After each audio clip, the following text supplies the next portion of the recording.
Howdy. Hope this message finds you well, and thank you for tapping in to this episode of Bandwidth Coast to Coast. An idea I'll continue to build as the series gains momentum is given the sheer pace of information and data being created, curated, and transmitted, it is within the absences of information where many of the most important events and issues are taking place.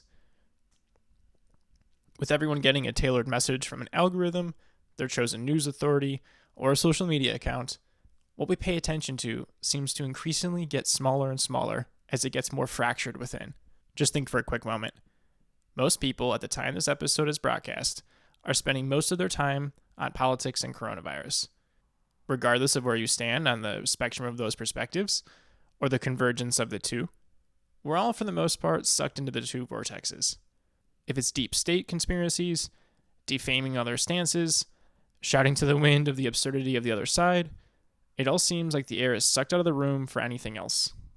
It seems like all the air is sucked out of the room for anything else. The reality, though, is that the world still spins merrily along, none the wiser of what gets our attention most. Such as to say, in all the attention given to the big waves of the moment, what is it that's slipping through the larger and larger cracks? My aim with this series is to try to shed some light on those slips, one of which happened this September. First starting a few months ago and then culminating in October, the Trump administration announced a normalization of relations between Israel, the United Arab Emirates, Bahrain, and Sudan. Such an event under a typical news cycle that, let's be honest, has gone the way of the dodo, would have been headline news with much time spent on those national Sunday morning news shows. But today, as we're going vertical on the attention exponent, I can't say I saw a single thorough and sustained analysis of it. A trend I worry will continue as time goes on, regardless of the administration whose chief responsibility it may be. Which is to say, I thought it all the more important to put a base coat on the Israel-Palestine conundrum and what these new talks mean for it and the future. My guest today is a foremost expert in the Middle East who literally wrote the book on the Israel-Palestine conflict, Dr. James Gelvin, professor of Middle Eastern history at UCLA. This is chock full of fascinating ways to view the world, including how revolutions start. James's idea is that it starts first in the context on the ground, the sentence setting, if you will, before then flowing through the consciousness of the individual, getting shaped by what is occurring with them at that given moment. Are they hungry? Did they have to move because of some type of social turbulence? Do they have options economically and socially? Is the culture shifting? Hell, what is the cultural novelty that is shaping the individual's consciousness? Ultimately, this all comes through an act of contingency. Not what the original course of events that was likely to occur, but what acts now will occur, and what will that lead to? Context, consciousness, and contingency. It's useful in any number of situations, from our own lives and those petty little frustrations that lead us to make different contingencies, through the latest wave in the news. And before I let you go on listening to someone far more knowledgeable than I want to highlight another particular section of the interview, where James points out an incredible and simple truth. All nationalism is true, all nationalism is false, and that nations themselves are thoughtful creations. Whether it's the state of modern-day Turkey, or the nationalism held at a World Cup match, it's all a figment of the consciousness of the person expressing it. Nationalism is false, because it only exists so long as we allow it to exist. None of the assertions it has are actually true. Which is also what then makes it true, because by acting out those nationalist ideas, or even passively allowing them to exist, makes them exist. When nationalist ideas are brought through into reality, it's because of a shared value in that reality, not from an otherworldly grace that bestows it. It's a shared value that's created and carefully crafted into being. Nationalism, as many banal things we take for granted, are human inventions. These qualities, events, and conundrums that emerge from it are further human characteristics. And as Professor Gelvin points out, the modern state of Israel is within a geolocation that is not the traditional kingdom of David. Just the same as the geolocation that the people of Palestine are cornered into is not their traditional ancestral land. They're actually opposite one another. Israelis live where the ancient Palestinians live, and Palestinians live in ancient Judea. Yet, the hold each has upon where their feet reside is as real as their ability to walk on it. Just as the cultural ties they each feel are as real as the threat of violence they both have to consider as a result from them. I really cherish the ability to talk with such experts as Professor Gelvin. Frequently, I walk out of such interactions finding such delightful change of thought happening, almost as if I'm discovering a new room in my house I didn't know was there.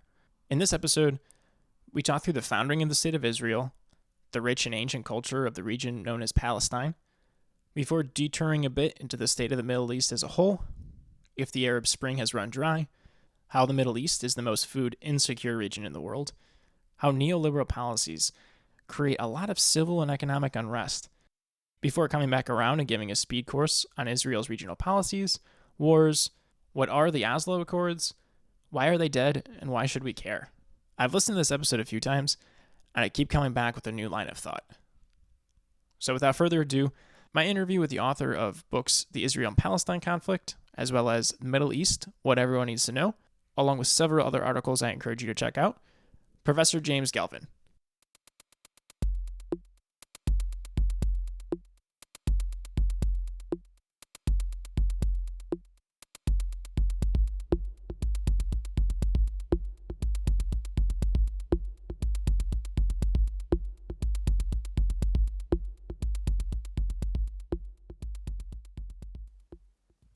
All right. Well, thank you very much for taking the time to talk with me.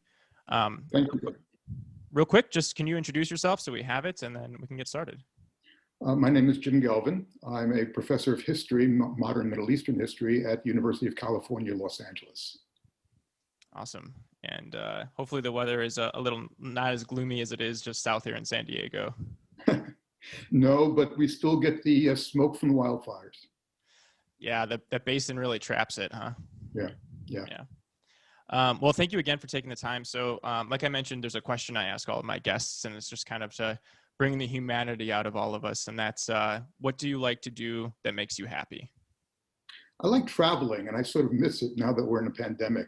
But last year I had this great year. I was off last year. I was on sabbatical. And so I was able to pick up all these invitations that have been outstanding. So I went to Seoul, South Korea. I went to Mexico City. I went to Bucharest and Budapest. I went to Prague.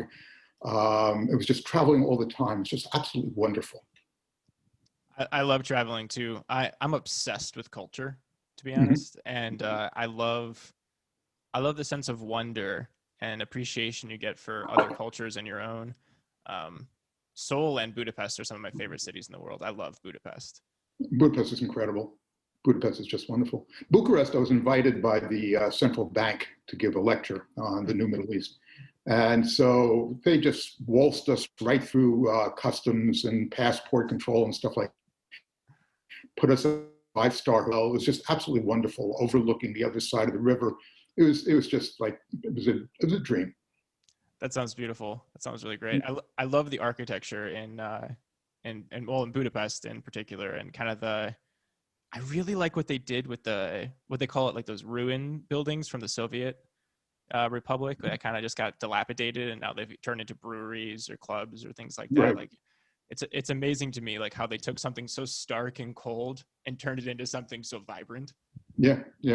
Well, there's this old saying in Warsaw, which is the best view in Warsaw is from the Ministry of Information building, because that's the only place that you could stand and you won't see the Ministry of Information building.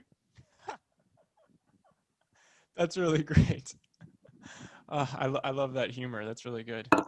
Well, yes. So thank you again. So there's a lot that I would love to cover with you, but I kind of wanted to frame it just mostly on Israel and Palestine, and then if we have time, I have some more macro questions about the Middle East, particularly Saudi Arabia, just because I think that's an issue area that has really fallen out the zeitgeist, which personally I take a lot of concern with, just considering Mohammed bin Salam's rise and kind of a lot of the things that go along with that. But I think Israel and Palestine in particular is something that most people I talk with seem to be not as up to date on it and the history as well as kind of the contemporary times. So I wanted to start with that. And in particular, I kind of want to set the stage a little bit. And this could be very brief or as long as you want it, to be honest. But so I wanted to use the date of May 14th, 1948, which is, I believe, the official date of the start of the founding of the state of Israel. And I have two questions, and they're going to be conjoined. I'm going to ask one first, then I'm going to bring my love of culture up in the second one. And the first one is, can you describe to me what life was like pre May 14th, 1948 in the area that we now call Israel? Okay. There are several ways you have to look at it. I mean, first of all, Israel-Palestine had been under Ottoman rule, the territory, which is Israel-Palestine, from 1517 to 1918. And when the Ottomans were finished off in World War I by the victorious Entente powers, they divided up the Arab lands into what they called mandates. And the British got the mandate. Think of a temporary colony. The British got the mandate for what they call Palestine. Palestine is a term that goes all the way back to the ancient Greeks. And this is how we can see, by the way, where we get these names from of all these various countries, in the region. Lebanon comes from the Bible. Palestine, same thing. It's either the classics or the Bible, from which we get these names. Anyway, the British got the colony, the mandate for Palestine, and so therefore were in charge from 1920 all the way through 1948. Now, before that, actually, Jews from Europe began emigrating to the area that we call now Palestine and Israel. That was a part of what was called the Zionist movement, a Jewish nationalist movement, to move Jews out of Europe and into their ancestral home, as it were. So by the time of 1948 or so, Jews made up approximately 1/3 of the population of the territory that is now Israel-Palestine. The other 2/3 were made up of the indigenous population. Now, the indigenous population had been under the Ottoman rule. They were not unified by any singular nationalism because, of course, the Ottomans were ruling them. And if they had a nationalism, it was what's called Osmanlılik, which is Ottoman nationalism. So after the collapse of the Ottoman Empire, they went down a very, very windy road, starting off with Syrian nationalism and ending up with a Palestinian identity, as it became clear that Palestine was not going to go the same way as Syria, Lebanon, and other states in the region. So anyway, that's what you had. You had conflict between the two groups, started out as primitive rebellion on the part of Palestinians, that's a technical term, and continued all the way through 1948, when the British withdrew in 1948 after the United Nations voted to establish a state of Israel. When the British withdrew, a civil war broke out between the two communities. And then after the Palestinians were defeated, an invasion took place from the outside. Other Arab armies began moving into or attempting to get rid of the new Israeli state. There's a whole story about why they lost and why Israel was able to win. I'm not going to bore you with all the details right now. But as a result of this, of course, you get the establishment of the state of Israel, but you also get something that's called the Nakba, the catastrophe of Palestinians, the expulsion of the flight of about 720,000 Palestinians from their homes to other places. I had to be very careful about the word I use. There's all sorts of controversy as to why they left. Some were deliberately removed, others were terrorized into leaving, and others did the rational thing, which is, it's a war zone, let's get out. So anyway, that's exactly how this whole conflict began. Now, one very important thing about this is that the conflict is between Zionists on the one hand, and later Israelis, and Palestinians, and that's how it began. But in 1948, the May date that you suggest, the conflict shifted to the world. It was no longer between the Zionist Israel and Israelis. and the Palestinians. It was now between Israel and its neighbors. And the world spoke to trying to find a solution to the state of war between Israel and Egypt, Israel and Syria, Egypt and Iraq, and so on and so forth. That's what the world spoke to. They ignored the Palestinian question. The Palestinian question didn't come back in until 1993 with the signing of Oslo. That's really interesting. I hadn't. There's a lot of color in there that I wasn't aware of. I would love for you to bore me on the details of that. But I'm gonna ask my next question because I have actually two more questions that are framing, and then we could be a little less structured. But so I read in your book the Israel-Palestine conflict, and I'm paraphrasing you a bit. But how a British short story writer described the island of Crete as a place that produced more history than can be consumed locally. I thought that was a really, really interesting phrasing, and I'm going to steal that. But anyways, you then go on to say the same could be true of Palestine. Can you explain what you mean by that a little bit? Sure. I mean, first of all, let's give the guy credit. It's H.H. Monroe Saki, and he's just a delightful story writer. And anybody who's listening should pick up one of his books and just go through it. They're funny as hell. But the idea being, of course, is that for example, the three monotheistic faiths have a very, very strong attachment to Palestine, particularly to Jerusalem. For example, for the Jews, of course, this was the site of David and Solomon's kingdom. We don't know how much of a kingdom it really was. Archaeologists still argue among themselves. But this is something that the present-day Israelis cite as the reason why they have a right to this territory. In my view, by saying that you had an ancestral home someplace, there were other people there, by making that demand that you have a right to this land, I think it's a pretty thin reed to hang your homeland on. But so, the Jews in that way, Muslims, for example, this was the site, Jerusalem was the site from which Muhammad took his night journey, for example. And of course, for Christians, it's the site of the Passion. So all these people have, a stake in Palestine. It's got a tremendous amount of history going back into ancient days. And archaeology is a national obsession among Israelis because, of course, this is a way that they can validate their right to be there, finding more and more evidence of Jewish habitation, which I don't think anybody doubts. And then it goes through a whole series of periods, the Roman period, et cetera, et cetera.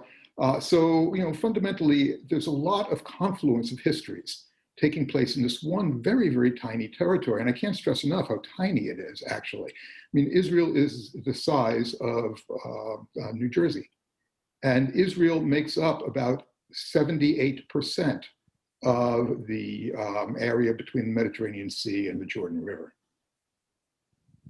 Yeah, that's thank you. I was actually going to ask you if you could add the color of how small it is, because it's thin too, right? Like I think most people would think of New Jersey as being quite like it is a good decent size, but the geography of Israel being so thin and kind of nestled between those two water points, I think is a very good distinction. Right.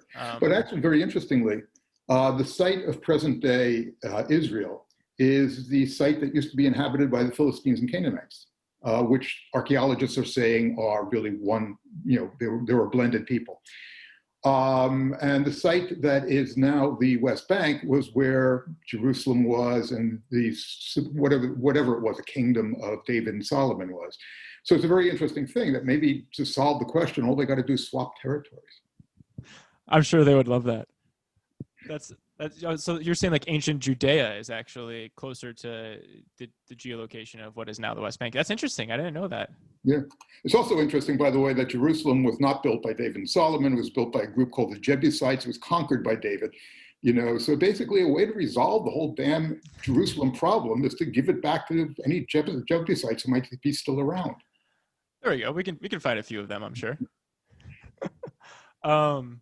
Okay, so closing this triplet here, because I think, thank you for this. This is all great color. I want to try to give a little bit of a base layer to some of the audience while we're kind of going through some of these. So my last one is once again from your book, The Israel-Palestine Conflict, which, by the way, as you bring up Saki, I have to give you some praise as well. I really enjoyed reading your writing.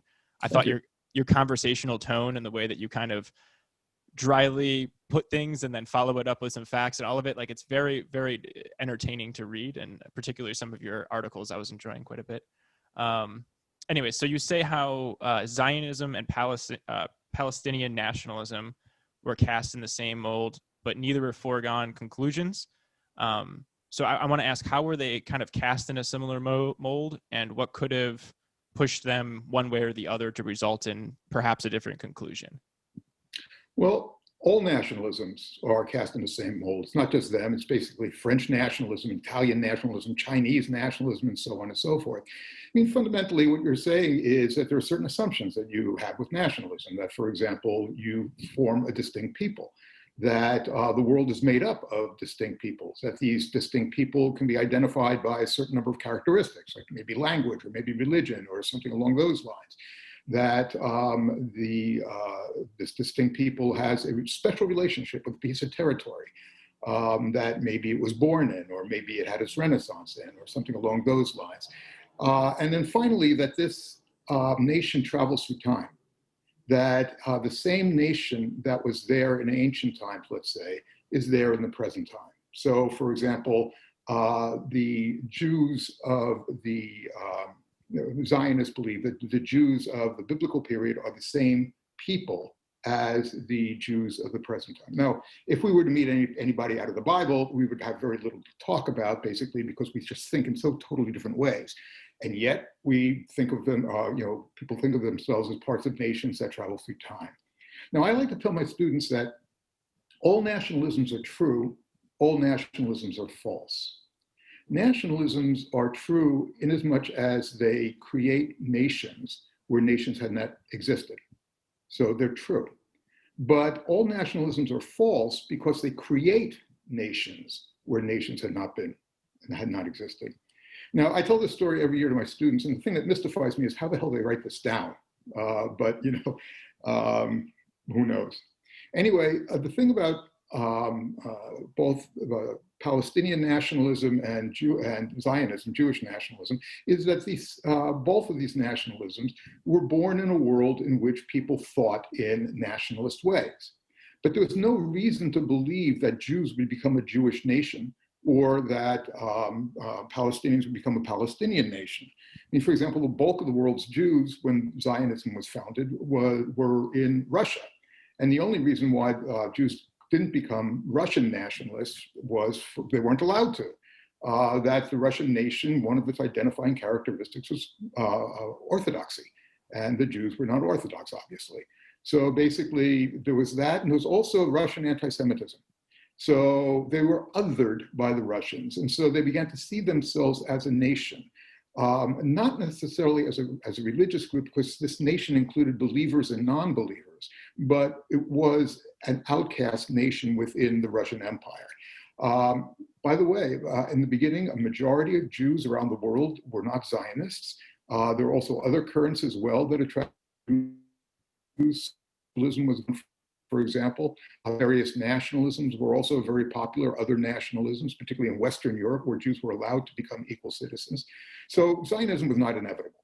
Neither was Palestinian nationalism. As we said, it is absolutely feasible for somebody who was, let's say, born in the Ottoman Empire to have identified as an Ottoman, then as an Arab or Syrian, and then finally as a Palestinian, as these identifications became solidified.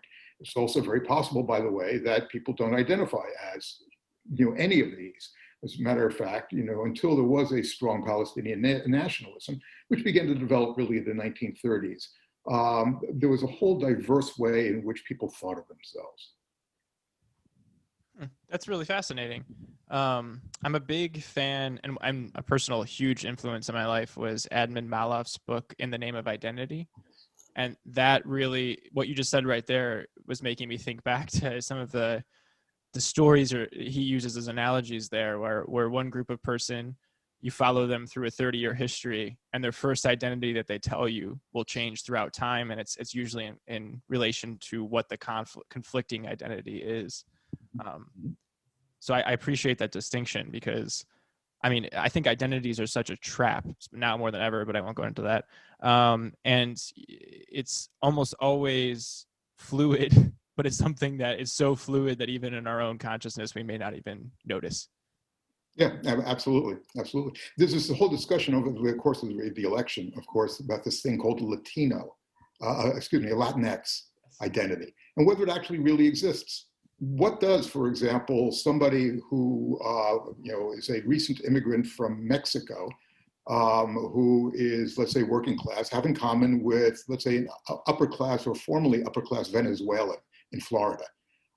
So I mean, it's one of those things that what we have to really do is begin to think again about the categories that, and particularly the artificial categories. Asian American, for example,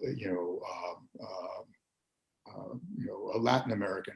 I can't believe I just said all the artificial categories, because of course they're all are artificial categories. Yeah, the Latinx Latino one is one that I think about a lot. I think it's almost 10 years ago. I went really deep in Cuban American literature, and I found it really fascinating what the kind of diaspora coming from Cuba when Castro came in there, and how different that identity group was. And it really shifted my perspective into thinking this concept of Latinx is almost really just a way of identifying the old Spanish Empire and not necessarily really even a distinction of an identity or nation or whatsoever. And then once again, I really only can think of the only distinction we can make like that is perhaps Japanese, right? Where it's a nation and a state. Well, yeah, but then again, basically there are, for example, on various islands, there are different sort of like ethnicity, or what used to be called ethnicity. I don't know what people are calling them now. But when you were just talking, I was thinking about my Iranian students. I mean, they're now third generation or so, fourth generation sometimes. Many of them came from, many of their ancestors came in 1979. The people, my students' grandparents or parents, despise the current regime. But these students are sort of interested, just sort of interested in the regime. They don't know it. They don't know to hate it in the way that their parents did. And that forms so much of their parents' identity. And their identity is very, very different. Then you have the economic refugees who basically just want to be left alone. They don't care about the internal squabbling within the community and that sort of stuff. What they really care about is making ends meet. Yeah, my primary care doctor is Iranian as well. This is a conversation we tend to have a lot on it, and it's so fascinating to me. Just, I mean, once again, it goes back to identities, and it's your identity is not just I don't even want to use the word ethnicity. It's not just the culture that you are necessarily most allegiant to, but it's very fluid over time. Yeah. Okay, so there's another point that you make, and it's kind of tying up some of these ethnicity state things that we've been talking about. As an aside, I'm a huge classicist. I study a lot of classic history. And I like this point that you made because so also another one of Admin Malov's books that's a huge cornerstone is the Crusades Through Arab Eyes. And you kind of squared up a framework that he introduces in there of kind of what the Arab world was like right before the Crusades and kind of the shift that happened there. And what you say is before the 19th century, the predominant form of political organization in the world was smaller than the modern state or much larger than empires. And what I want to ask is how much of that legacy in particular should be held in mind when considering the Middle East, both in its history and kind of contemporary ripples therein? Oh, a lot. People tend to look at, for example, World War I as being this real break in Middle Eastern history. Before, you had the Ottoman Empire. Afterwards, you had a whole bunch of states that were created out of the remains of the Ottoman Empire and other places as well, other empires as well. I don't look at World War I as being all that important because basically the borders and so on and so forth, that's all interesting, but that takes place within what we call historical time. What I really am interested in is what takes place in epical times, the big shifts that take place, in world history or in a regional history. During the 19th century, the Ottoman Empire ceased being an early modern empire and became a modern empire. The Ottoman Empire went through a process that's called the Tanzimat, which is called, it basically means regulations, but it was a restructuring that they did. And what they wanted to do was to reorder their empire on the basis of what they saw in mainly the West. Because the West was able to harness the energy of its populations. I mean, I like to tell my students that the Ottomans looked in one direction and they saw the French, and they looked in another direction, they saw the Chinese, and they decided it's much better to become the French than it is the Chinese, because the Chinese were being picked apart by nationalities like the French and British and so on, and Germans, and what have you. So that's what they decided to do. So they began restructuring. And that restructuring actually, was political and economic and, even social. Whole new social classes, for example, were created. Subjects of the Sultan became citizens of an empire. In other words, there was horizontal bonds among these people. There was a Ottoman nationness that was being formulated at the same time. So, and also the Ottoman Empire was being integrated more and more into the world economy. People were now producing for the market as opposed to producing for consumption. So this was a period of extraordinary change when the modern entered into the region. And the Ottoman Empire at the end of the 19th century, the only thing it had in common with the Ottoman Empire of the 16th century was that it was still ruled by a member of the House of Osman, and it was still called an empire. But it wasn't really an empire anymore. It was a modern state. And the restructuring that you're talking about, is that like the Auto Turks and the kind of bringing in of a new cultural identity as well, with like increased literacy and changing of the language and all of that as well? Am I getting my history right? Yeah, I mean, basically, Ataturk came later. He came after World War I and fundamentally founded the Republic of Turkey. But the only reason he could do that, the only reason why a Turkish nation could be created, was because he was building with the building blocks of that the Ottomans had created. In other words, people could conceive of themselves as citizens of a republic as a result of the fact that the Ottomans went through this period called the Tanzimat. Interesting. So how much of that reshaping of the empire has the ripples still kind of going through till today? Does it? The very fact that people can conceive of themselves as being part of nations, for example, we owe it to the Ottomans. They created what I like to call a culture of nationalism. In other words, people got to see themselves as cogs in a national machine.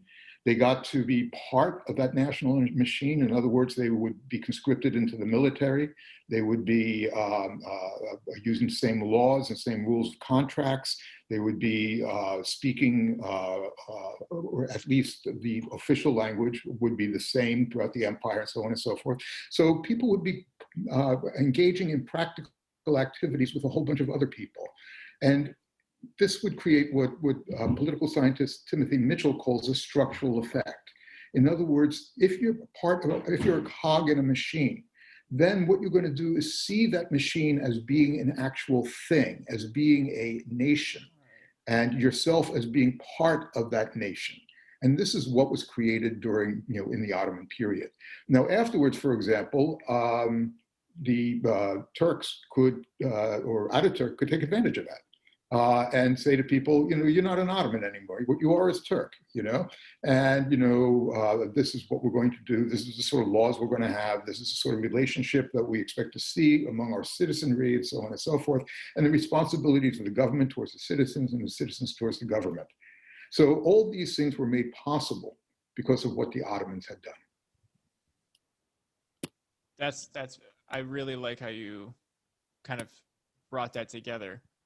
It goes back to the nationalism is a thing and isn't a thing at the same time that you said earlier, right? Where they created, I really like the idea of imagination in Sapiens, and I think it's something as a species we kind of take for granted, and that's the fact that we can imagine this nation as a thing, and then through the fact that we've imagined it, we can actually create it into an entity, and the system kind of starts emerging out of there, like you just put. It's really interesting. This is not something that, has been around for a long, this idea has not been around for a long time. The idea itself began to reach dominance starting maybe in the 1980s or so. It is the idea that nations are not things that have to be awakened, but nations are things that are created.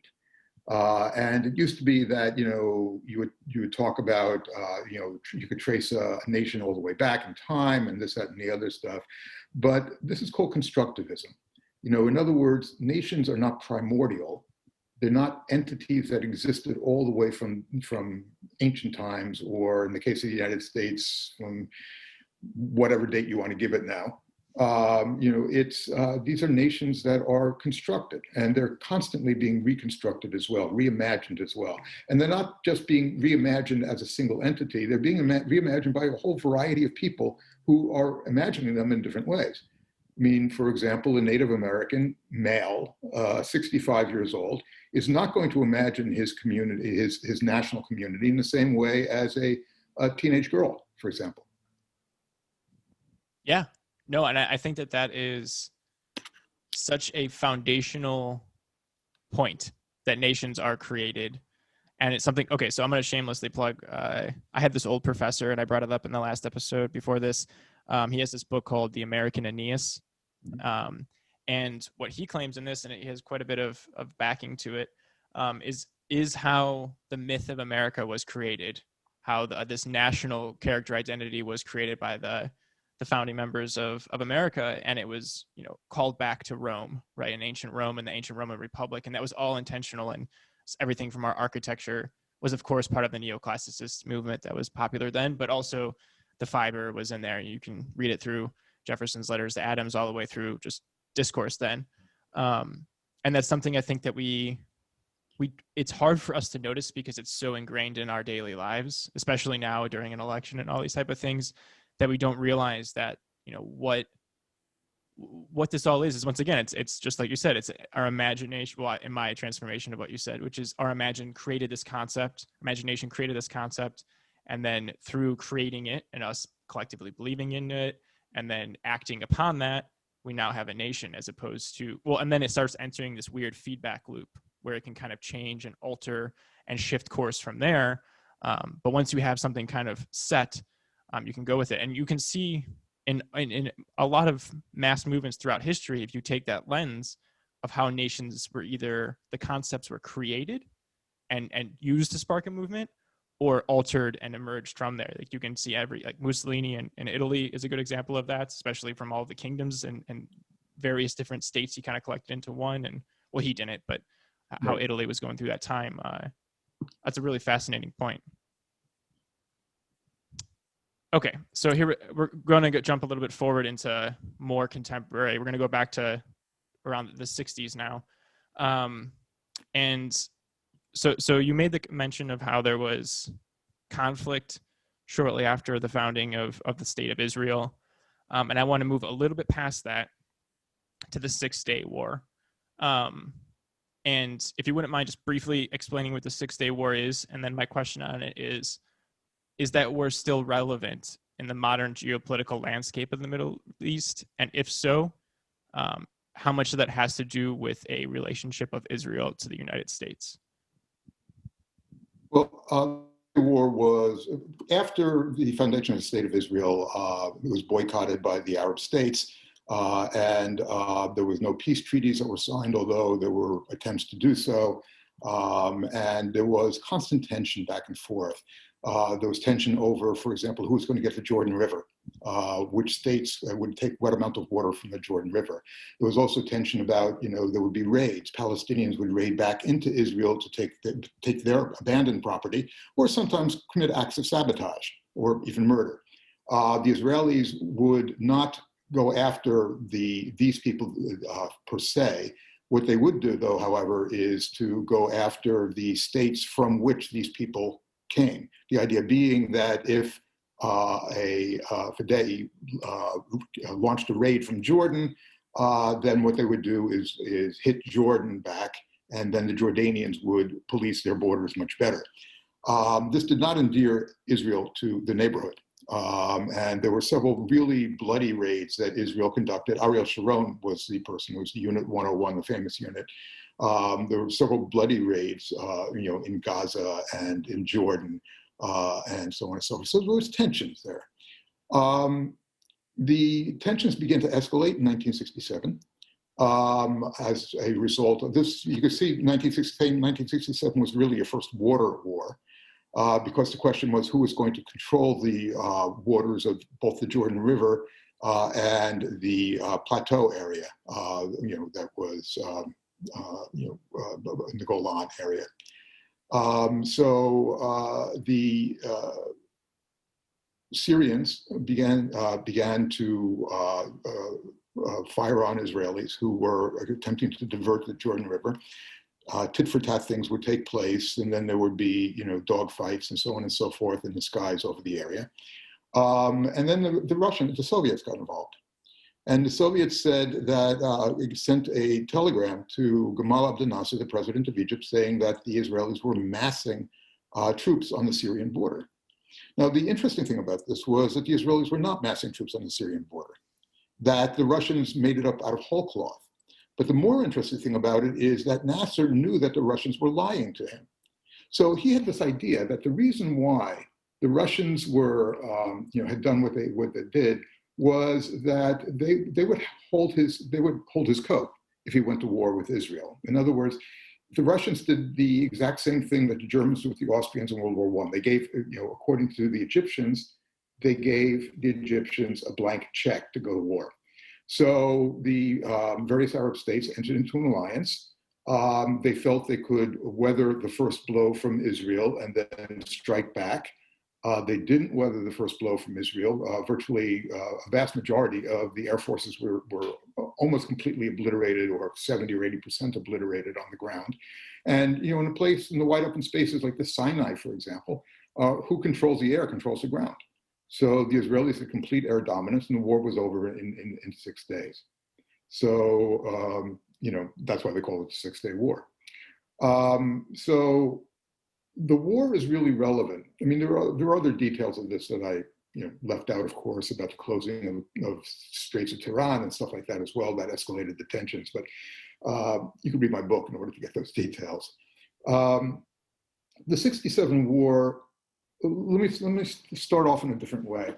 There is this theory that it's called linkage, that there cannot be peace in the Middle East, anywhere in the Middle East, until the Israel-Palestine conflict is resolved.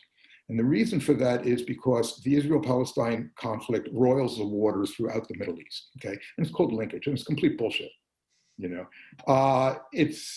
is no linkage. We see that now with, for example, Bahrain and UAE making deals with Israel, normalizing relationships with Israel.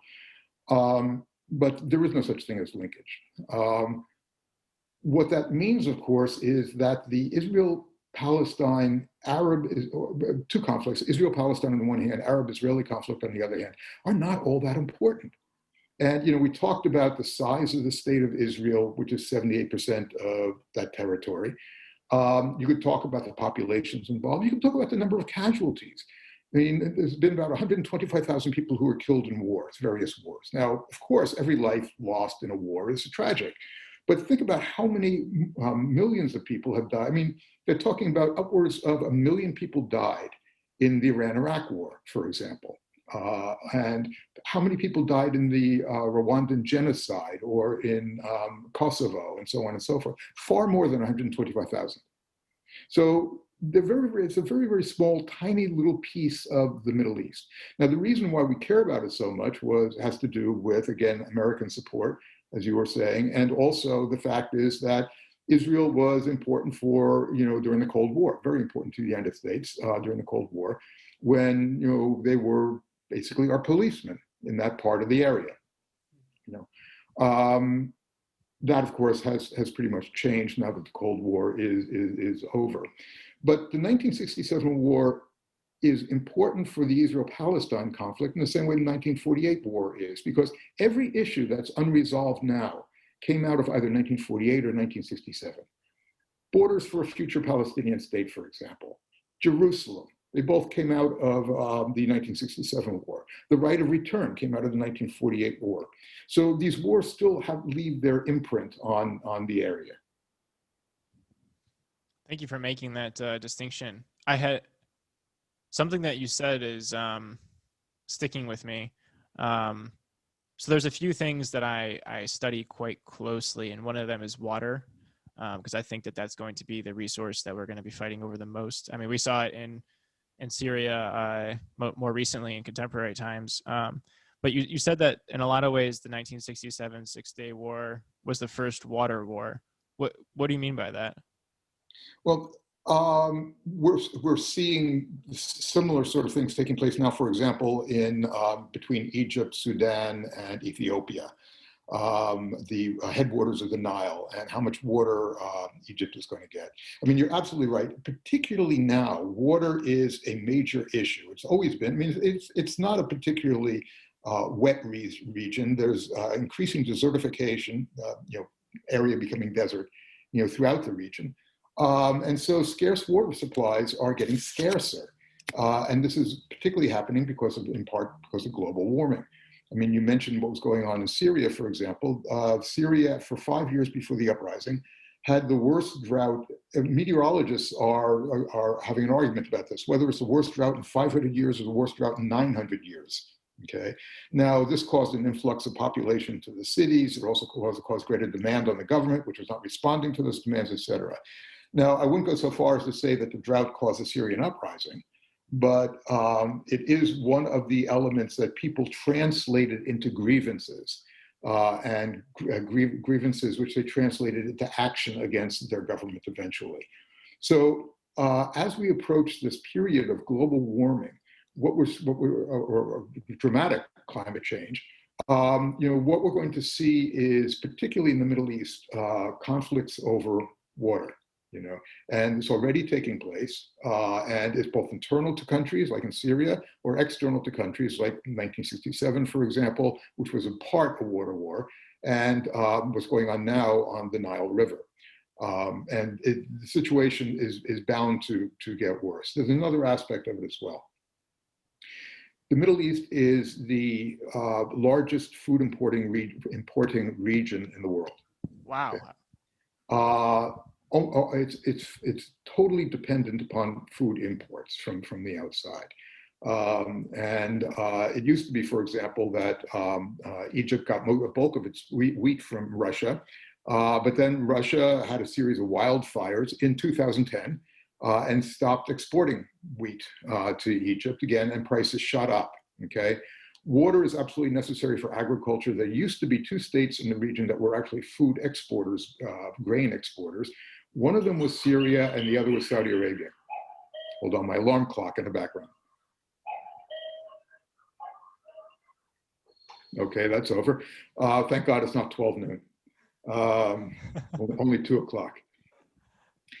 Anyway, Saudi Arabia and Syria used to be food exporters. And then Saudi Arabia, which of course had to do a lot of things like desalination and irrigation and things like that, decided that it was more important for them to spend the money not on agriculture, but on weapons.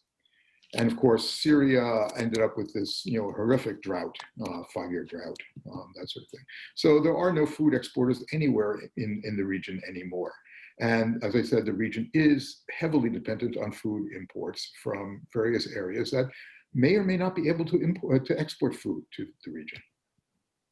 Wow, I didn't know that about the region, nor about the 2010 wildfires causing a shift in the Russian exports to the region. That's quite fascinating. The general how do I want to put this?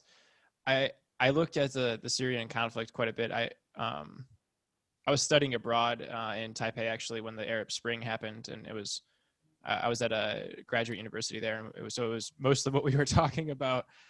So I took quite an interest in that. And then the Syrian civil war that's been happening, I thought that was, especially with water, that it was quite alarming, mostly just because of things that perhaps more things to come, I guess. And I don't think that, like, to your point, like, was the drought, I mean, I'm not going to make any assertions. I'm not nearly an expert as you are on the region, but it definitely created pressures. And historically, I think the more pressures individuals have, the more likely they are to make irrational decisions. And we can kind of see Well, that out. first of all, we can't say that the rebellion was an irrational decision. Oh, It was a very rational decision, yes. on the part of the population. I mean, they were oppressed politically and suffering economically. But the thing is, you're right to sort of distance these things, because basically populations don't just rebel when they're put under these tremendous pressures. Sometimes they get cowed, and sometimes they just basically get apathetic. So we really can't have a one-to-one correspondence. I use the word translate. They have to translate their pain. I mean, I always like to think of rebellions as the three C's. There's context, consciousness, and what's the third one? Good grief. Contingency. That's what happens when you get old. Context, consciousness, contingency. Okay, what do I mean? Context are the big ticket items that historians like to look at. For example, the stuff that we're talking about, unemployment, for example, or neoliberal economic policies. Now, not one Arab went out on the streets demanding, shouting about neoliberal economic policies. They shouted about jobs. They shouted about corruption. That to them was their translating of the neoliberal economic policies into their consciousness, And then they have to take another step, which is all of a sudden what you need is something to spark the conflagration, okay? In the case of the Arab uprisings, it was the death of the self-immolation of a peddler in Tunisia. But there's a very interesting story about that, which shows you how these things are not directly, we're not organ stops, as Dostoevsky said. We don't do things automatically. We're not Pavlov's dogs. Think about Tunisia. A peddler gets harassed by a cop, goes to the city government to complain, is pretty much ignored, thrown out, goes to the marketplace and buys a flammable liquid, pours it over himself, lights himself on fire, and the next day, nothing happens. And that's exactly what happened in a town called Monastir in Tunisia, 9 months before the self-immolation that caused the Arab uprising. So why did one cause an uprising and the other didn't? You can't explain that. As historians, we can't explain that sort of thing. It just did. That people translated what was going on into grievance and translated their grievance into action, in one instance and didn't in the other instance. So what we see is very, very strange. Now, let me just say something about the Arab Spring and that terminology, because it's very important. It's not just sort of, a historian getting on his high horse. First of all, spring sort of like denotes, springtime, joy and happiness stuff. And these things didn't end out well. So, there's that aspect. But more importantly, spring is a season. These things did not take place in a season, okay? People say, okay, the first one broke out in December of 2010. The last one broke out in March of 2011. That's a season. No, it's not. Because the first one really broke out in 1980 with the Berber Spring in Algeria. And then you had a whole series of rebellions, 2 color revolutions, for example, taking place in Kuwait that nobody looked in Egypt that were, changed government policy. You had various other things taking place in Morocco, for example, and in another rebellion, Black October in Algeria in 1980. You had the Damascus Spring in 2000. Human rights has been an issue in the Middle East. The way we define it now, individual human rights, has been an issue in the Middle East since the 1970s. As a matter of fact, the Tunisian League for Human Rights was founded 2 years before Amnesty International. So when people are all surprised about these things happening, and everybody in the Middle East, they're only thinking about Islam and Islamic movements and things like that as well. People in the Middle East have been rebelling in a variety of ways, for years now. There are Islamic movements. There are a variety of Islamic movements, those that work within the system, like the Muslim Brotherhood, those that work outside the system, like Al-Qaeda, for example. So there's all sorts of Islamic movements. There's labor movements. Some of the biggest, most important participants in the Egyptian, Tunisian, and Yemeni uprisings were labor unions. And when they called their members out, their members went out. There's human rights stuff.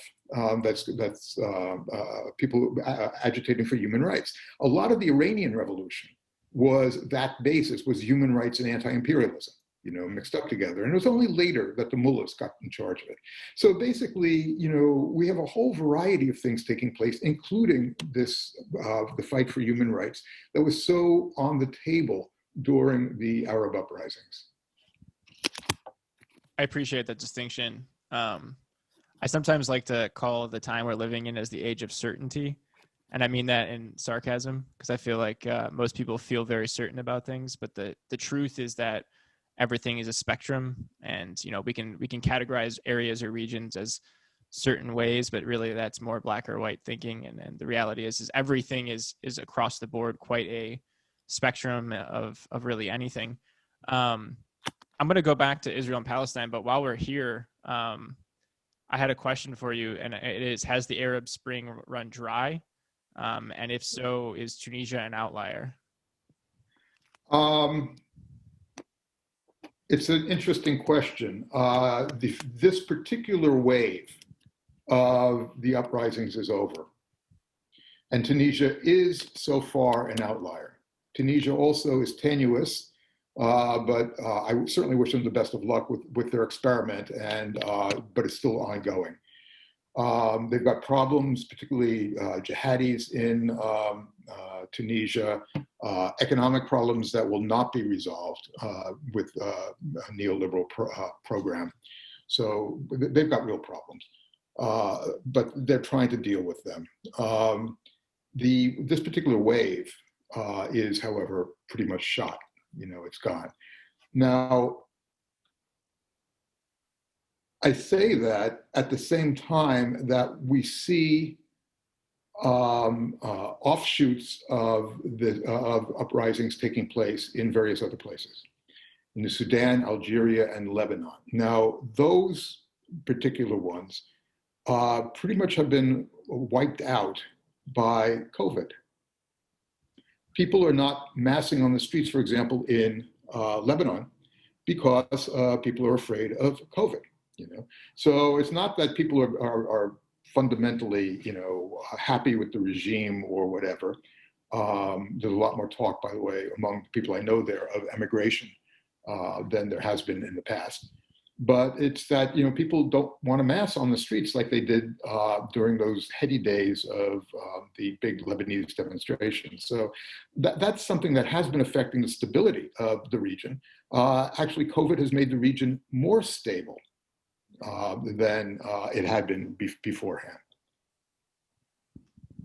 What an interesting emerging thing from this chaotic moment. That's interesting. We're talking, by the way, stability and not safety. I mean, or human security. Human security is still wretched. And when I say human security, I mean those things that enable life and those things that enable good life. It's you can go through the statistics in the Middle East. The Middle East is the worst region in the world to be a woman. Yemen is the worst country in the world to be a woman. Particularly now. The Middle East is suffering from food shortages, it's suffering from economic stagnation, it's suffering from a whole lot of things, there's no easy fixes for these problems. It's the second least globalized part of the world economy, for the first one being sub-Saharan Africa. And the only thing it exports is oil and unemployed young men, exporting them to Europe, mainly in boats that half the time sink. So, it's really in a wretched economic state, even before COVID. And now with COVID, things are just doubling over themselves. Yeah, I have this thought that I stole from somebody else as far as COVID. COVID didn't change much of what was happening before. It just accelerated the trends. And that's interesting. you really shifted. This is gonna take months to unpack, but you really shifted my perspective by telling me how they import most of their food in the region. Because now that it's giving a whole different perspective to how much of a flash in the pan the Arab Spring was. Because if you're destabilizing entire governmental regime, and you're making things chaotic, for likely good reasons, as you're pointing out, if you don't have a stable economic means, from this is something I'm your episode's going to come out after an arc that I'm doing on the Anthropocene, and the Anthropocene is the age of humans in which we live, and something that I'm trying to highlight in that arc is how much we take for granted agriculture, and this is a great example of it, because if the basic, we don't have enough food for everybody, if all of a sudden we're trying to tear down and rebuild a new government, if we don't have something as simple as bread on the table, it's going to make everything a lot harder, or even just stop us in our tracks. Well, one of the things that's interesting about the Middle East is every state in the region subsidizes bread. Huh. Every government subsidizes bread. So fundamentally, when you have a situation in which the governments are hurting economically, what they try to do, and they go to the IMF, and they say, look, we need a loan in order to tide us over. And the IMF says to them, fine, you could have some money, but here are the conditions. They call them conditionalities. Okay, stop subsidizing bread. Stop subsidizing oil, and petroleum products. Stop, open up your markets, do this, that, and the other thing as well. Okay, so the population, this is why you get IMF riots, and it destabilizes the governments. The IMF riots are usually caused when the government, agrees to conditionalities, particularly subsidies that people absolutely depend upon, to eat. So the governments are either going to get broke by doing the subsidies, or they're going to have to put down rebellions that are caused by the ending of these subsidies. And people don't look at this, but this, throughout the region, this has happened. It's happening recently, and it's happened in Palestine, for example. It happened in Jordan recently. It happens in Lebanon. This ending of the subsidies is something that people take to heart. It's one of those things that there's a lot of talk about Donald Trump, whether he's going to really step down and so on and so forth. Okay, if he doesn't, there's going to be rioting in the streets, and the reason for that is because there is certain expectations that you have from your government, and one of which is a peaceful transfer of power in the case of the Americans. In the case of Arabs, it tends to be the governments guarantee us the right, guarantee us bread at a certain price, and that is our human right. Wow, what a sobering thought, honestly. It's hard for me not to go back to the riots in ancient Rome with the bread dole, because that was especially in the early and late empire, that was a continuing pressure. And the interesting thing about that is Egypt was actually the bread basket of the Roman Empire. So when Caesar, and his conquest, and really Octavian, Caesar Augustus, kind of cemented Egypt as a province of Rome, and all of the bread making that kind of came from that, it essentially just subsidized and put a lock on the bread dole. And that was a continual thing that they had to be, as a government, and eventually really bankrupt them several times, was to make sure that they didn't have rioting in the streets, because they had to keep the bread flowing. So that's I hadn't seen that kind of, how much of an issue that is. And IMF riots, I think that's another thing that I want to just highlight again for anyone that is listening, because the IMF, so the IMF and our agricultural subsidies, I think, are two things that most Americans don't keep in the forefront of their mind.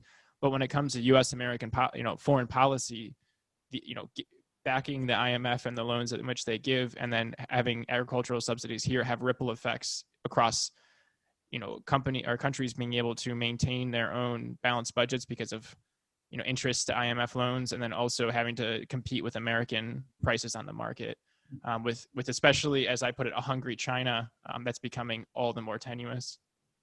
Yeah, and it's actually very interesting. The neoliberal economic policies that the IMF pushes and the United States pushes as well. They've been a great source of instability throughout the world. And you could look at neoliberalism as one of the contexts for the Arab uprisings, but also for example, this rise of strongmen in various parts of the world, in Turkey, for example, or in Hungary. Also for Brexit, and also for the election of Donald Trump, in addition to Occupy Wall Street and all the Occupy movements. Fundamentally, it is the rebellion against these sort of policies that lies at the root of so many of these movements. This is going back to this idea of consciousness and contingency. Basically, people look at these things, look at these policies, it's hurting them. How many Americans voted for Trump because they hated the elites, for example? And when they say about elites, they're talking about these crony capitalists in the United States, the people who are able to scam the system, pay $750 worth of federal taxes, for example. They fall for this phony populism. In the case of Britain, they look at the European Union and they say, this is the source of our problems, when actually the source of their problems actually lies elsewhere. It happens that people interpret this stuff in their own way.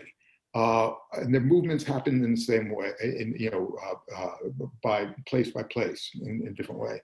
But that doesn't mean one particular movement is going to win or not win.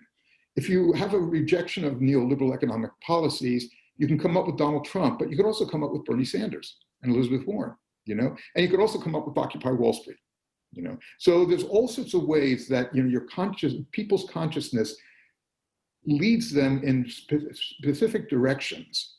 Those directions include, for example, everything from,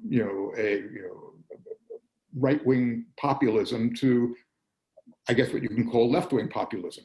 But the idea being that they both emerge in the exact same environment, the exact same milieu. Yeah, I love that. The idea of it emerging, I think, is an important one, and I really like how you put translate, how the individual consciousness translates this, because I mean the average person perhaps maybe doesn't know quite what neoliberal policies are and kind of how it is. I use this analogy a lot. I love this analogy, and I'm going to swear, but I'm going to swear different than the person who first said it. David Foster Wallace is this amazing writer, and he has this speech called "This Is Water." I've cited it in the podcast before, and in there's a story, and the story goes like this: there's two young fish swimming along when an older fish passes them and says, "Morning, boys, how's the water?" And the two young fish swim along a little bit further, and one goes at the other and says, "The fuck is water?" and the point of it is, the obvious nature of the world is often the thing we take most for granted and have the hardest time seeing. And I think neoliberalism is one that has become, it is the bipartisan agenda in a lot of ways, the established bipartisan agenda. Like, obviously we have a new person and a new kind of sect in Bernie Sanders and kind of the movement he has started. And, he didn't necessarily start it, but emerged out of that. And there's definitely some more friction to that type of mainstay narrative. But I think it is something that is very obvious. It's around us. It is essentially the epoch that we live in is the epoch of neoliberalism and dealing with its emergent effects, to continue using the kind of concept of emerging. Let me just, we've been using the term a lot, and everybody's on the same page when we talk about neoliberalism. We're talking about free market economics. We're talking about the idea that water and government, economics and politics are like oil and water, that they shouldn't be mixed at all. So we're talking about Reagan. We're talking about, the idea of the problem. The problem is government. It's not the government is doing too little, but the government is doing too much. That the government shouldn't intervene into the economy. That the free market should run itself.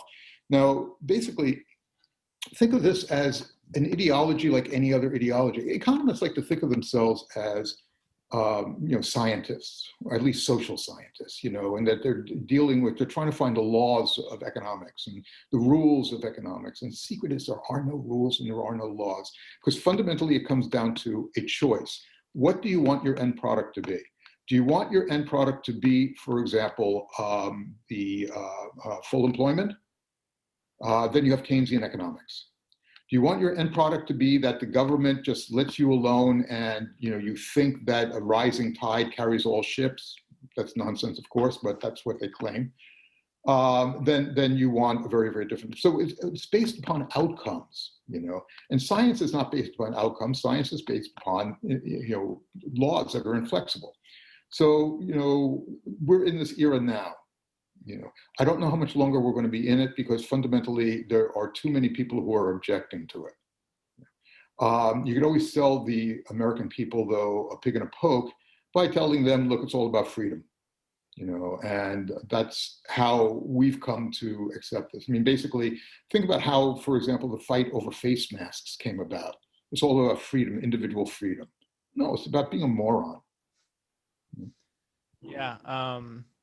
Which is why I think that story, or that analogy of fish and water, is so important. Yeah. And I think it's also so important in the way that you just described consciousness and the transformation of ideas and the emerging qualities that happen, because the individuals in Syria were not, part of their, I'm going to use the word rage just because it's like the emotional outpouring that they had to do with maybe having to relocate to a different area, maybe had to do with economic instability, maybe had to do with, like you said, they were the water shortages, which means bread prices were higher, and perhaps the pressures on the subsidies for that and all of that. It had to do with all of these things that they translated this, the numerous factors in in their world around them into this uprising.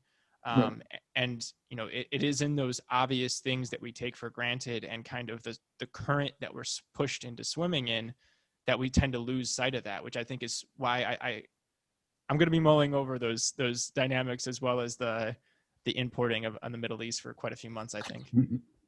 Well, you got to remember how the Syrian thing began, because it began also through a bunch of translations. There were some demonstrations in Damascus, but they were small and they were easily pushed aside by the security forces. But then in the small town of Daraa, in the very southern part of Syria, I've been there. It's a dusty small town, a small city, let's put it that way. The police caught a bunch, or security forces caught a bunch of children writing down with the government the slogan of the Egyptian rebellion on a building, and they took them in. And of course, Syria being Syria, and Syrian security forces being Syrian security forces, they tortured them. And they didn't tell their parents. And the parents were hysterical, of course. So the parents went out on the streets to demand the release of their children, and the security forces opened fire. Okay. And the next day, tens of thousands of Syrians went out on the streets. So what they did was they took this one incident and they translated it into a demand for the removal of an entire government. And then things spun out from there. It was militarized further. It was sectarianized further. It became a proxy war. All these things make Syria, the Syrian rebellion, what the Syrian rebellion turned out to be. Yeah, I like analogies, because I think that I fundamentally think that Homo sapiens are narrative beings. I think that our evolution is kind of, and through the construct of language, has made it an easy thing. We think in narrative, and I think, once again, like fish and water, it's hard for us to escape it, even if we may not realize it. And something I think about a lot, I'm going to use an analogy, a sports analogy, is, it's the last shot of the game where you're down by one, you kick the ball out to the corner, someone takes a shot, it rims out, and you lose. And everyone's upset. Why didn't you make that shot? Why didn't you make that shot? And they're analyzing that last play. And hopefully a seasoned coach comes in and says, no, we didn't lose it there. We lost it the whole game because we couldn't guard that guy. Or we lost it, earlier because we didn't have a game plan. Or we weren't making our cuts, or you kept looking the wrong way. You kept forgetting this, you kept forgetting that. It's multiple events that lead up to one single thing you can point to as what the cause of it potentially is, but there really is no cause. It's a bunch of different factors. And I think that in this instance is just another example of that. And as you know far better than I, the Middle East is chock full of those, and perhaps that is why it's, well, I mean, in part, perhaps it's why that area is so tumultuous, is because there's so many pressures and factors that are leading there. And then also, to go back to the ecological collapse that we kind of cited earlier, it's an oil-rich area, and the entire world economy is run on it. Mm-hmm. Well, that's certainly one of the reasons why, for example, the United States has been so involved in the Middle East.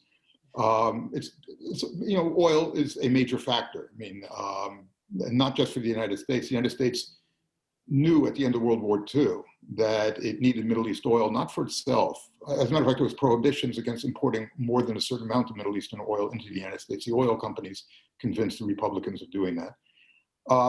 The Americans wanted to make sure there was oil for European and Japanese reconstruction, and so that became a major strategic goal for the United States, and became part of American policy ever since.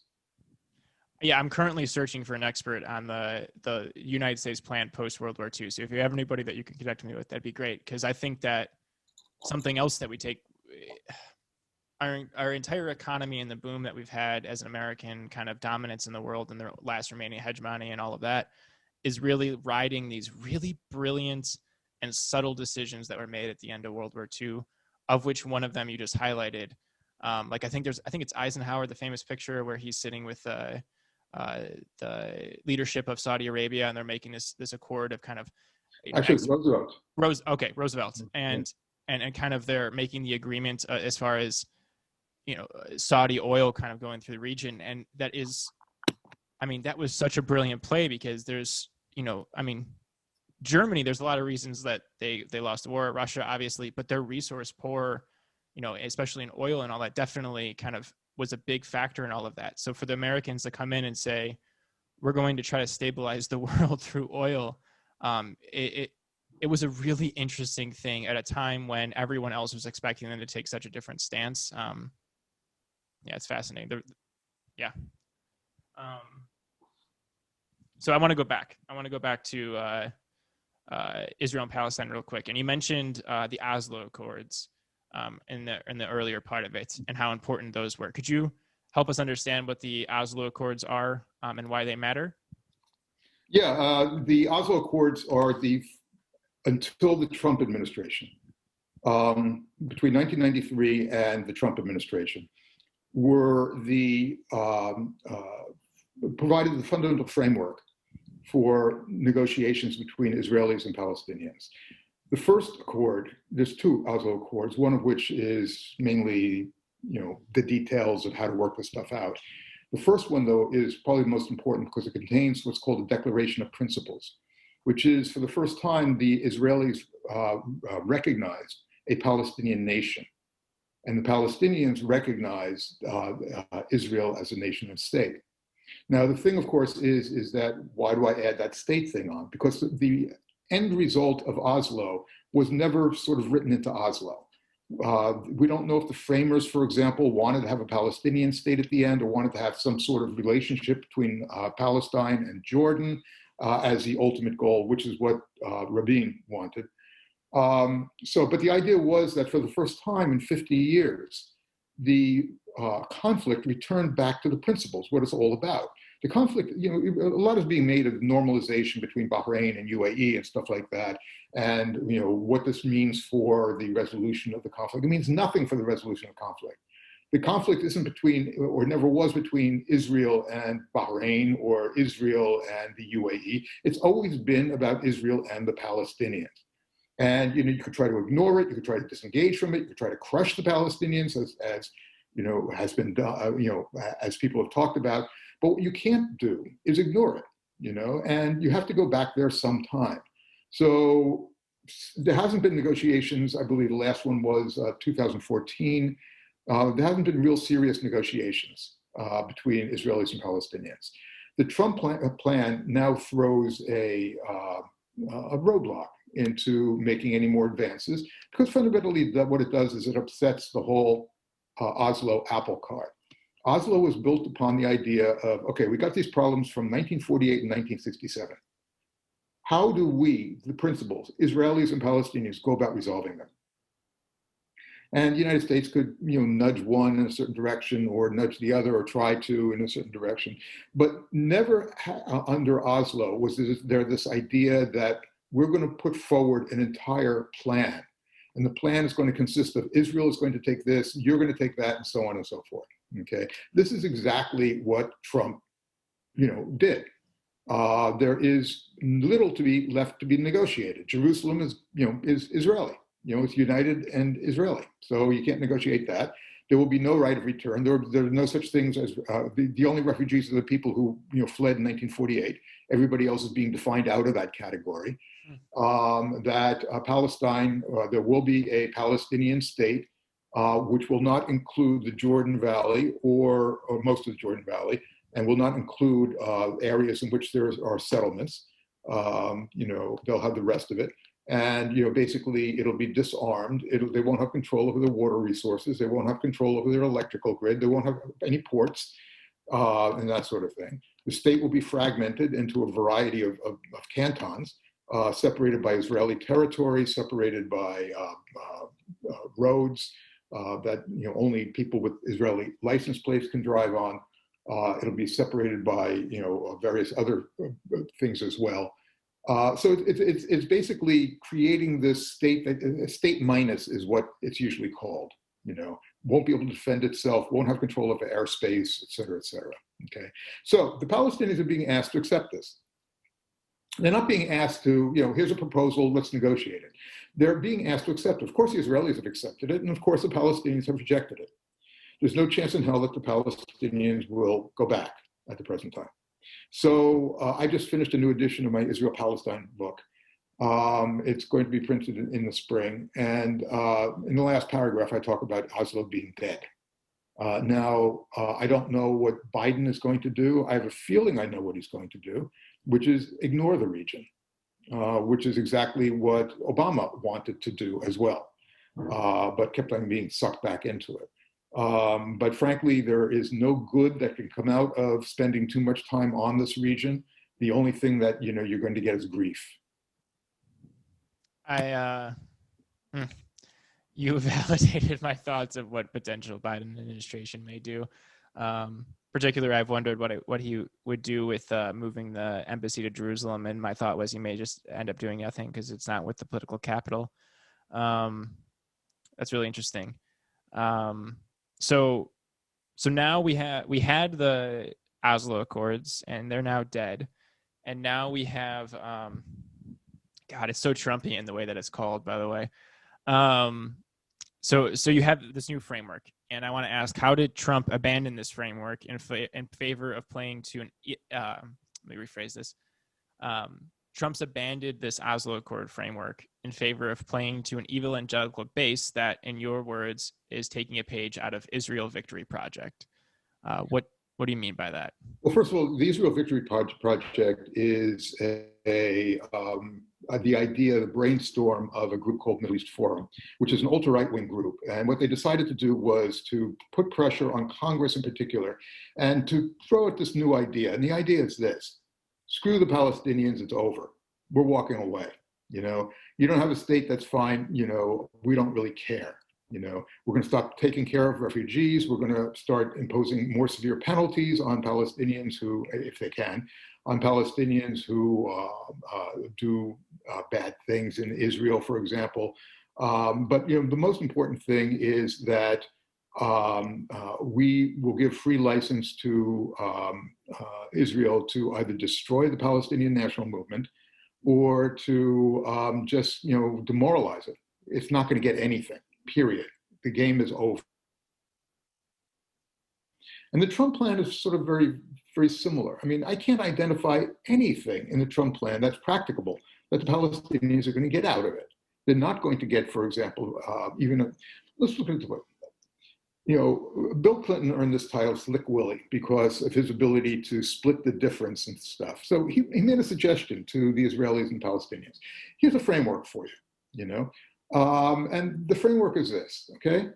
We're not going to divide Jerusalem between Israelis and Palestinians. Israelis and Palestinians are going to share Jerusalem. Okay, the Palestinian state will be disarmed, but will have control over its airspace. And on and on and on and on. There'll be land swaps. Every inch of territory Israel takes in the West Bank, there'll be compensation of good land for a Palestinian state, et cetera, et cetera. Okay, so this idea is split the difference. And the Palestinians could walk away with something, and the Israelis can walk away with something, and nobody's going to get what they want, but that's what compromise is all about. Look at the Trump deal. Trump deal, the Palestinians get nothing. They get the best they get is a 4-year freeze on settlement construction by the Israelis. And then after the 4 years, the Israelis are going to be capable of just annexing the territory. When I say annex, I mean applying Israeli law to the land. In other words, so any Palestinians on the land are going to be tried under Israeli law. That sort of thing. So the whole thing is, some of it is ludicrous. For example, there is this industrial zone that is going to be built in Israel, that will be a Palestinian industrial zone. It's going to be on the border of Israel. And it'll be connected to Palestine, and all of Palestine will be connected together through high-speed technological whatevers, buried tunnels and high-speed rail and that sort of stuff as well. Now, here's a guy, remember when Infrastructure Week was before it became a joke? Here's a guy who couldn't get that stuff off the ground in the United States, suggesting it that, we're going to do this for the Palestinians. We're also going to give $50 billion to the area. This money, only half of it's going to go to the Palestinians, by the way. The rest of it's going to the surrounding areas. And, we can be so generous with it because we're not going to pay for it. The Saudis and the Gulf states are going to pay for it, not us, which would have been nice if you asked the Saudis and the Gulf states beforehand, or even if they consented to it. So the plan is not going to work. It's, just sort of like a total fantasy. But what it does, it does two things. Number one, it derails Oslo, and number two, it's a new starting point for the Israelis should negotiations ever take place again. Why should the Israelis ever, sort of agree to not annexing this territory when they were given the right to annex this territory after 4 years? So basically, all they have to do is wait it out. That's interesting. I also wonder how much they're actually going to honor that 4 years, because continued Israeli settlements. I mean, it's not by the government, but it's definitely by their citizens is kind of a mainstay of the region. Well, the Israelis like to differentiate between what they call legal and illegal settlements, okay? Legal settlements are, basically, according to international law, no matter what Mike Pompeo might say, according to international law, they're all illegal, They're a violation of the Fourth Geneva Convention, And actually, it's very interesting what the violation is. It's you're not allowed to move your population into areas that are being occupied. And of course, the Israelis incentivize the settlements by giving tax breaks and education breaks and things like that for people to move out to the settlements. So, basically that's moving their population into an occupied territory. So that's, I forgot how we got here, but, it's something that, there's not going to be, the Israelis are not going to go back to ground zero before the Trump plan. No, yeah, that makes total sense. And check my understanding, but I believe that it only takes one rocket attack into some of these illegal settlements for there to be a casus belli from the state of Israel to protect them as well. Right. Oh, the illegal now I remember. Got my train of thought back. Illegal and legal settlements. As I said, illegal settlements are those that are not recognized by the government. There might be a trailer or something like that somebody stakes out or a group stakes out. And what have you. And then the political negotiations that begin to take place. And those negotiations are, well, if you want the support from this particular settler group, then, political support for this particular settler group, then you're going to have to legalize this settlement. And this is something that has been going on. Also settlement expansion, there's supposed to be a settlement freeze and a freeze on expansion. The idea of, the Israelis say, well, we have to expand, because a lot of young people, young families move out there and they need to build additions to their buildings and so on, and to their homes and that sort of stuff. And my attitude is, how many years are these negotiations going to drag on? If people are operating in good faith, negotiations should be finished in a couple of months. I'm sorry, but the baby can sleep in the crib in the master bedroom until then. So, I find the Israeli argument completely bogus. Yeah, I think you make a pretty strong case for that too. And to go back to your linkage theory before, the UAE and was it UAE and Saudi Arabia that signed on to this new agreement? No, the normalization. The Trump normalization, yeah. Yeah, it's basically UAE, Bahrain, and Sudan, and the fundamental problem, the way they read it, the way Bahrain, UAE, Saudi Arabia, all the Gulf states read it, is that the fundamental problem in the region is Iran versus their alliance. Okay, and it basically people look at it as a Sunni Shia thing. That's nonsense. Saudi Arabia and Iran were all buddy until 1979, and the difference now is that Saudi Arabia is a status quo, a state. It wants to keep things the way they are because they're going pretty well for Saudi Arabia, and Iran is a anti-status quo, a revolutionary power. Wants to sort of like find trouble spots, cleavages that it could just sort of like separate the two sides even more.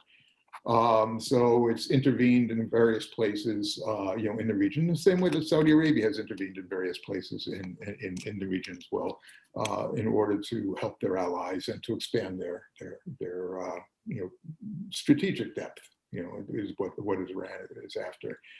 So the fundamental problem in the region is this conflict, and that's why Bahrain and UAE have signed on to this deal.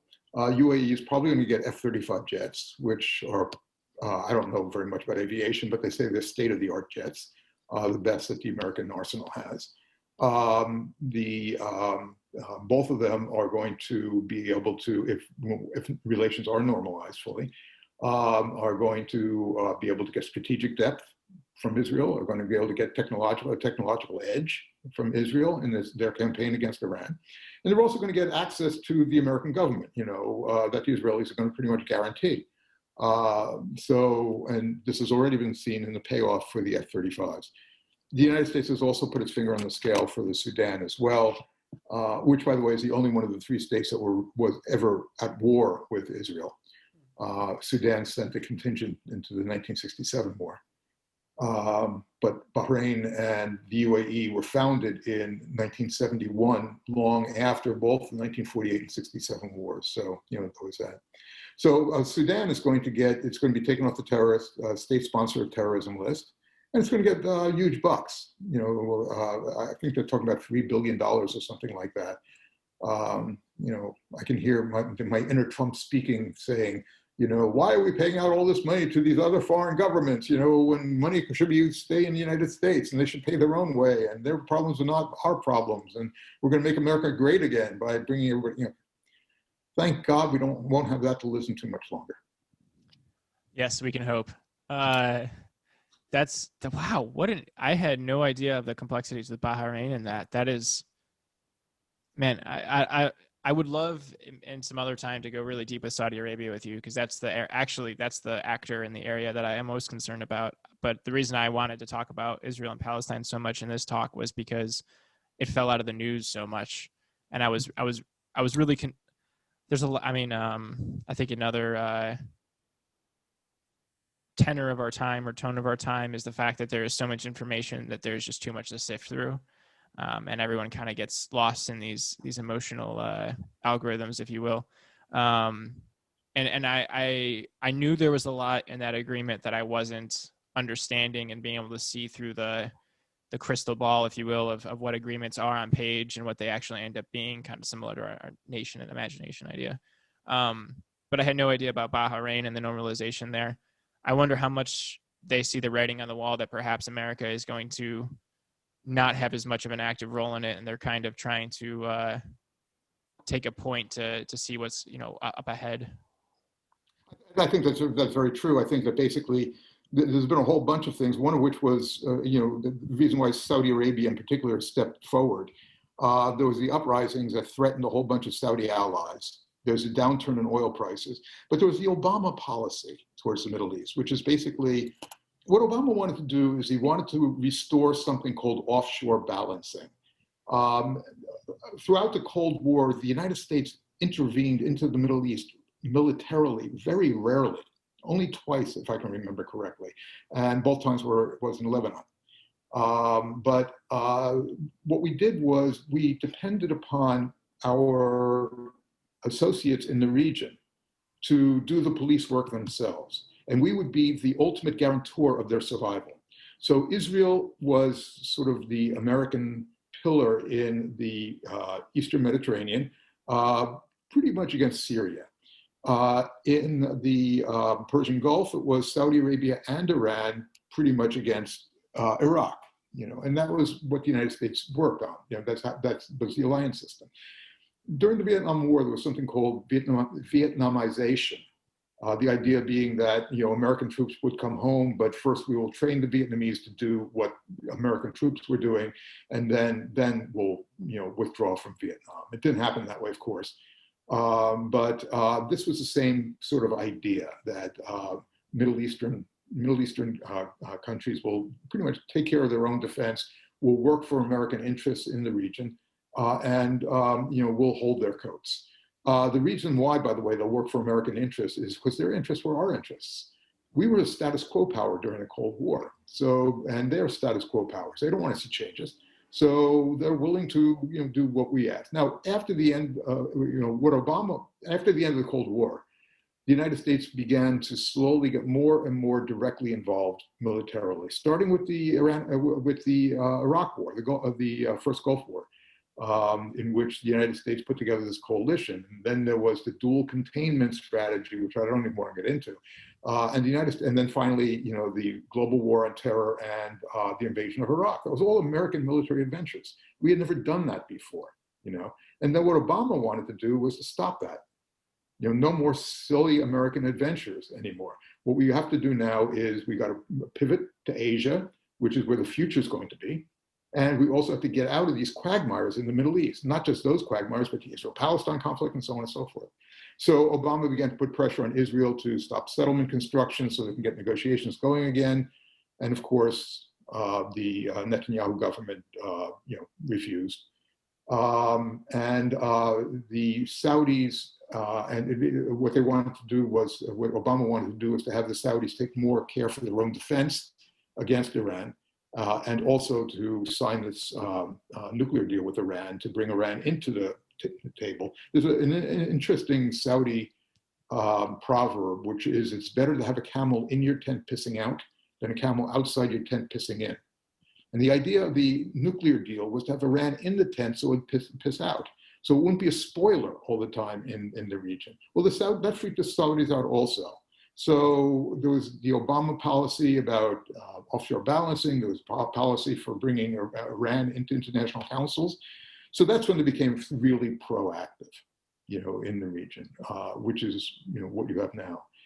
The difference with the Trump strategy was that Trump, he based his foreign policy on a number of things. One of which was, just his love of strongmen. Erdogan, for example, of Turkey in the Middle East. A second thing was just whim. We withdrew forces from Syria because he got into an argument over the telephone with Erdogan. In addition to that, this political gain, which you see, with the evangelical vote, more than the Jewish vote, by the way. He doesn't care about the Jewish vote. He cares about the evangelical vote because they're more numerous. Reason for the Trump foreign policy was to reverse anything that Obama did. And as a result of that, he became a stooge for the Saudis and the Israelis, because fundamentally there was a really cold relationship between the United States and Israel and the United States and Saudi Arabia under Obama. And so, you could see the difference when Biden takes his first trip. It's going to be either to Canada or Mexico. That's traditional. When Trump took his first trip, it was to Riyadh and Jerusalem. So anything Obama did, he wanted to be the un-Obama, as I put it in my book. I was gonna use that word if you didn't plug it. I thought that was great. Well, the funny thing with Trump, and check me if I'm getting some of the details wrong, is that, well, his first trip was to Saudi Arabia, like you had mentioned, and there's like this really eerie picture of him touching this like glowing orb with the Shah over there, with the leaders over there. And I thought that was quite weird, but was the arms deal that he was praising when MBS was, in the office with him, was actually one that was negotiated by Obama, if I'm not incorrect, right? You're right. But of course, Trump couldn't possibly give credit to Obama on anything, So this is really the mainstay of his policy. The British ambassador to the U.S. called this diplomatic vandalism, just basically throwing a rock through Obama's window. Yeah, well, there's Trump in a nutshell. The other thing that's interesting to me about that is I think that's something else that a lot of people, it's completely fallen out of our news cycle, which is the fact that there's evangelical actors in America that really are very pro-Israel for various reasons, and a lot of Trump's stances from the embassy in Jerusalem and all that was to appease that base, not to try to do anything other than that. And just as a callback again to that arms deal that Trump signed, it is almost akin to so like the air superiority that you mentioned in the 6-Day War in 1967, that was very much due to American jet sales to Israel. Am I correct in that? No, actually, I'm sorry, but you don't have to apologize if I'm incorrect. No. Actually, it was. I believe the Israelis were flying Mirages in those days, and not American aircraft. The first arms deal with the United States was for defensive weaponry, Hawk missiles that Israel wanted. That was under Kennedy, and basically, we really didn't do very much in the Israel-Palestine thing until after the 6-Day War. The 6-Day War actually was very interesting because what it did was it created a bargaining situation. There's stuff that each side had that the other side wanted for the first time. I mean, that hadn't been the case before that. But Israel had all these territories it conquered, and all it wanted in exchange, or not all it wanted in exchange guarantees of some sort of peace agreement, and the Arabs wanted their territory back. So that's where we get the formula "land for peace," which has been at the root of every Arab-Israeli peace treaty that we've ever had. That's interesting. Yeah, that's I studied the region a lot in college, and that was why I asked about the 6-Day War, because I wonder how much both the increase in territory that Israel was able to gain in that, plus the extreme show of force, within that showing, how much it kind of set the tone for carrying a big stick and not being afraid to use it. Well, Israel's policy has always been based upon deterrence. The idea of we are going to deter our enemies, and that's one of the reasons why it's having such bad luck with Hezbollah and Hamas. Because deterrence doesn't work for these guys. They don't care, and so basically the overreaction of recent years of Israelis, like bombing the hell out of Lebanon to get back at Hezbollah, that is to try to restore deterrence, but it hasn't been restored because it can't be restored against groups like Hezbollah and Hamas. Yeah, the many-headed Hydra, right? Yeah. I want to be conscious of your time, and if we can keep this in there, I have one question, which is that I wanted to ask. We touched upon it in a second, which was in the current climate of low oil prices, kind of as a result of COVID, right? How has the stability and the economy of the region changed during that, and has it at all? The region has been stagnant for a while economically. As I said before, the only thing that it exports is oil and unemployed youth. Now, many of the Gulf states have gotten into diversifying. so that they're not totally oil dependent. So there's things like, construction and real estate in some of the Gulf states. There's also some industry that's being built and that sort of thing. The Saudi Arabians have put together this thing called Vision 2030. And the idea of Vision 2030 is to make Saudi Arabia completely independent of oil by 2030. By the way, they've had 10 5-year development plans. In each of the 10 5-year development plans, that was also their objective as well. Saudi Arabia is not going to become an entrepreneurial dream. There are too many people who are dependent on the government for a variety of things, including employment. There is too much at stake in terms of Saudi Aramco. There is the idea that the Saudis win the loyalty of the population by buying the loyalty of their population, of the citizenry, not their population. Because so much of the work that's being done in Saudi Arabia is by guest workers. They're going to have to double the number of women in the workforce between, I guess now it's 10 years. Let's see them do that. So I mean, it's totally unworkable. It's one of these plans that came from an American firm. I forgot the name of it. It's the one that Kinsey. It's the one that Buttigieg worked for. Okay. And you could just say the Saudi Arabians went to Kinsey. Kinsey basically said, okay, we're going to charge you a whole lot of money for this. And then they took one of these off-the-shelf things that they probably wrote for the government of Peru. It's just as appropriate for the government of Peru as it is for Saudi Arabia. It's just this plain neoliberal blueprint that is useless. So the Saudis are moving in that direction. And now, of course, they wanted foreign investment, but after the murder of Khashoggi, they're not going to get it from American companies. So, it's ridiculous. They were forced to actually shake down their own economic and political elites in order to get money. Remember the prisoners in the hotel? These were guys who were basically being blackmailed, shaken down by the government. So the government, low oil prices has had consequences for the Saudi Arabians, but one of those consequences is not going to be that Saudi Arabia becomes a free enterprise paradise. Yeah, I found it's so intriguing, the Saudi Aramco going public saga and kind of everything that kind of happened with that, and then eventually landed in Riyadh as opposed to New York City's exchange. It's interesting, especially the diversification of tech, which I think is something that not a lot of, it doesn't get enough attention, in my opinion. But I want to be conscious of time. So thank you very much for talking with me.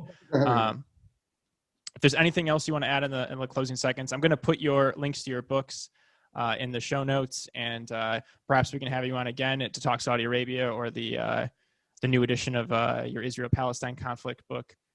There's also another one coming out. It's called The Contemporary Middle East in an Age of Upheaval. Stanford University Press. It'll be out in the spring. It's an edited volume, and these guys are really good who wrote for the volume. So, look for it. Yeah, I'm excited for that too.